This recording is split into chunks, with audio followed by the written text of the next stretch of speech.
ഇന്ന് നമ്മൾ പറയുന്നത് മിഥുനം രാശിക്കാർ പ്രാർത്ഥിക്കേണ്ട ഗണപതി ഭഗവതിയാണ്. അതായത് മകേരി അരയും തിരുവാതിരയും പുണർത്തവും അരയും ചേർന്ന് മകേര്യം അവസാനത്തെ 3-4 പാദങ്ങൾ, പിന്നെ തിരുവാതിര, പിന്നെ പുണർത്തം ആദ്യത്തെ 2 പാദങ്ങൾ ചേർന്ന് മിഥുന രാശിക്കൂറിൽ ജനിച്ചവർ പ്രാർത്ഥിക്കേണ്ട ഗണപതി ഭഗവാനെയാണ്. അപ്പോൾ മിഥുനം രാശിക്കാരുടെ പ്രത്യേകതകൾ നമുക്ക് നോക്കാം. ഇവർ ബുദ്ധിപരമായിട്ട് ഒരുപാട് കഴിവുകളുള്ളവരായിരിക്കും.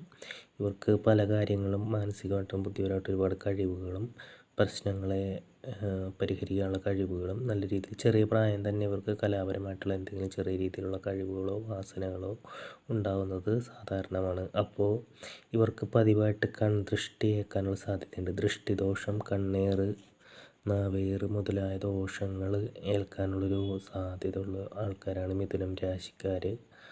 അപ്പോൾ ഇതിനു വേണ്ടി നമ്മൾ പ്രാർത്ഥിക്കേണ്ടത് കൺദൃഷ്ടി ഗണപതിയെയാണ്. കൺദൃഷ്ടി ഗണപതി എന്ന് വെച്ചാൽ അതിൻ്റെ ചിത്രങ്ങളൊക്കെ പല സ്ഥലത്തും വെക്കാറുണ്ട്, വീടുകളിലും വാഹനങ്ങളിലൊക്കെ വെക്കുന്നതൊക്കെ കാണാറുണ്ട്. അപ്പോൾ ആ കൺദൃഷ്ടി ഗണപതിയെയാണ് മനസ്സിൽ ധ്യാനിച്ച് പ്രാർത്ഥിക്കേണ്ടത്. ആ രൂപത്തെയാണ് നിങ്ങൾ ധ്യാനിക്കേണ്ടത്. അപ്പോൾ എപ്പോഴും കൺദൃഷ്ടി ഗണപതിയെ മനസ്സിൽ ധ്യാനിക്കുക. ഗണപതി പ്രധാനമായിട്ടുള്ള ക്ഷേത്രങ്ങളിൽ ആ പേരിലുള്ള അർച്ചനകൾ ചെയ്യിക്കുന്നത് വളരെ നല്ലതാണ്. അതുകൂടാതെ നിങ്ങൾ എപ്പോഴെങ്കിലും നിങ്ങളുടെ നക്ഷത്രത്തിൽ ഗണപതി ഹോമം നടത്തിയിട്ട് ആ കിട്ടുന്ന കരിപ്രസാദം പ്രധാനമായിട്ട് ഓരോ കാര്യങ്ങൾക്ക് ഇറങ്ങുമ്പോൾ അത് നെറ്റിയിൽ ചാർത്തിയിട്ട് ഇറങ്ങുന്നത് നിങ്ങൾക്ക് വളരെയധികം ഗുണം ചെയ്യും. അപ്പോൾ നിങ്ങൾ കൺദൃഷ്ടി ഗണപതിയുടെ അനുഗ്രഹം നിങ്ങൾക്ക് എപ്പോഴും ഉണ്ടെങ്കിൽ നിങ്ങളുടെ കഴിവുകൾ കുറേ കൂടി വർദ്ധിക്കുന്നതാണ്. അതുപോലെ നിങ്ങളെ ഏൽക്കാൻ സാധ്യതയുള്ള ദോഷങ്ങളൊക്കെ പരമാവധി മാറി നിൽക്കുന്നതാണ്.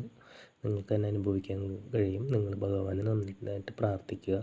ഇതിഷ്ടമായെങ്കിൽ നിങ്ങളിത് സബ്സ്ക്രൈബ് ചെയ്യുക. അപ്പോൾ അടുത്ത വീഡിയോ നിങ്ങൾക്ക് നോട്ടിഫിക്കേഷനായിട്ട് ലഭിക്കുന്നതായിരിക്കും.